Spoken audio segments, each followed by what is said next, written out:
Some common objections that you may run into with our linear cutter line. The biggest one is probably force to fire, and that sometimes can be changed with just a simple hand position change. I've been in many cases where the surgeon tries to fire the instrument with just the tips of their fingers. They'll feel a lot of force to fire if they try to do it like this. But if they switch over and use the heel of their hand, it'll make it a lot easier to fire the instrument.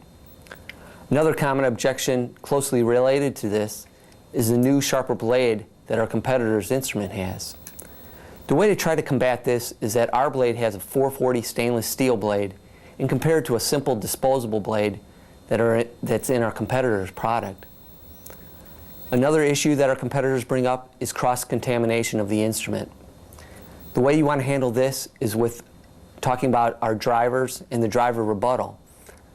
What I mean by this is that any part of the instrument that comes in contact with diseased tissue is going to be contaminated. So the only way for them to not have cross-contamination within the instrument is to get a new instrument every time they fire it. Another issue you may run into is getting bleeding from the staple line. Remember that bleeding is dependent on tissue thickness, and that we have 3 cartridges that handle different tissue thicknesses within our line. We have the green for thick tissue, blue for regular, and white for vascular.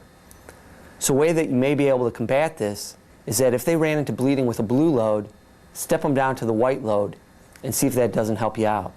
Another common objection may be surgeons complaining about the tissue retaining button. The way you may want to handle this is that remember we have 1.5 staples past the cut line or past the tissue retaining button.